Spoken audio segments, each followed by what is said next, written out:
Salut, c'est Maureen, j'espère que vous allez bien. Aujourd'hui, j'ai décidé de faire une petite expérience, de faire ma vidéo en marchant, donc en sortant mes deux petits toutous au milieu de la neige. J'espère que mes doigts vont pas tomber congelés pendant la vidéo.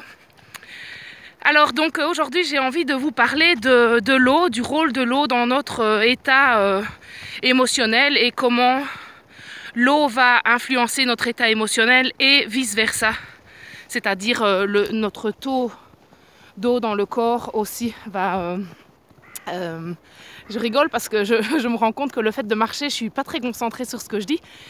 Mais bon, je continue l'expérience jusqu'au bout. Donc, j'imagine que vous avez déjà remarqué qu'en fonction de votre état physique, donc si vous êtes fatigué, si vous êtes en forme ou si vous êtes malade, si vous avez faim, ben, vous allez percevoir les choses de façon différente évidemment, et la façon dont vous percevrez les choses va influencer évidemment vos émotions, votre système émotionnel. Donc quand on est fatigué, hein, je sais pas vous, mais en tout cas moi c'est comme ça, quand je suis fatiguée, j'ai tendance à être moins patiente, donc forcément à m'énerver plus vite. Eh bien, le taux hydrique, la façon dont notre corps est hydraté, ça a évidemment rapport aussi à comment notre physique, c'est pas facile, en plus je suis déjà essoufflée, purée, qu'est-ce que je voulais dire? Bon, donc, si votre corps est bien hydraté, votre système physique, votre physique est en bonne condition. Mais pour peu que vous soyez un peu déshydraté, il va y avoir un déséquilibre et ce déséquilibre va avoir donc ce déséquilibre physique va avoir des conséquences sur votre système émotionnel. Ça va entraîner d'autres déséquilibres. Il faut que je m'arrête. Ça va pas. Alors, j'en étais où? Je perds le fil. Donc, oui.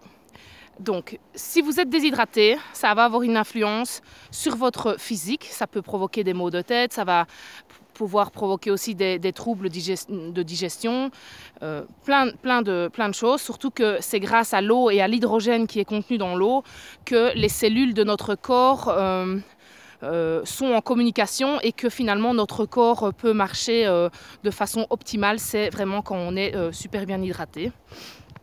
Et ce qui est intéressant, c'est que quand on est en état de stress, quand on est soit dans la peur, dans la colère, dans l'énervement, ou enfin toute émotion qu'on pourrait qualifier de négative, ça va empêcher...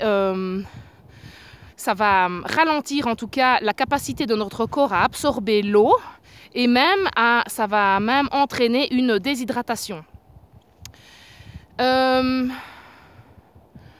Alors, pourquoi est-ce que je vous dis ça?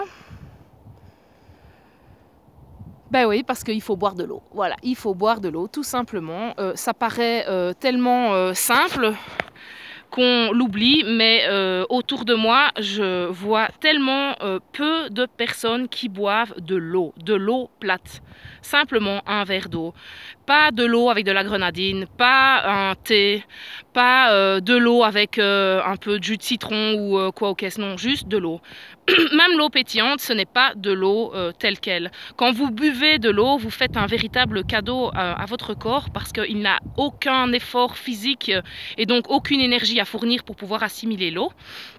Et donc votre corps va pouvoir mieux fonctionner. Votre corps, vos neurones, toutes les cellules. Donc forcément, par exemple, si vos neurones fonctionnent bien, vous allez avoir des pensées plus claires, plus connectées. Et tout ça, ça joue sur notre état émotionnel et mental. Donc, moi, ce que je vous invite à faire, c'est de boire régulièrement à petites gorgées de l'eau. Ça ne veut pas dire qu'il faut arrêter les autres boissons, ça ne veut pas dire qu'il faut ne plus boire de coca, de Fanta, je ne sais pas ce que vous buvez, du café, du thé, non. Mais juste continuer, ajouter plutôt de l'eau, simplement de l'eau à espace régulier et par petites gorgées pour garder votre taux hydrique optimal dans votre corps. Je rigole toujours parce que c'est vraiment du n'importe quoi cette vidéo, mais tant pis, je m'en fiche. Je la posterai comme ça. Ça me fera du bien pour mon envie toujours de perfectionnisme. Et voilà, donc deux choses que je vous invite à faire, évidemment, donc comme je vous l'ai dit, boire de l'eau. Quand vous buvez de l'eau, ce qui est aussi pas mal, c'est de garder un peu l'eau en bouche avant de l'avaler, pour que justement votre corps puisse capter à travers votre langue qu'il va y avoir de l'eau, et comme ça il se prépare encore plus à assimiler l'eau.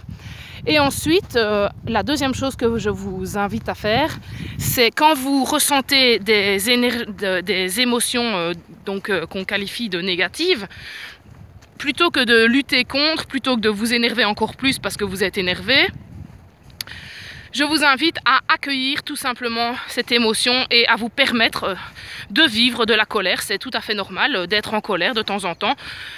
Et plus vous résisterez à votre colère, et plus elle se maintiendra. Plus vous résisterez à votre peur, et plus elle se maintiendra. Donc, vous vivez une émotion et vous observez cette émotion, vous observez ce qui se passe dans votre corps à ce moment-là. Vous vous observez même, vous essayez comme si vous vous regardiez de l'extérieur.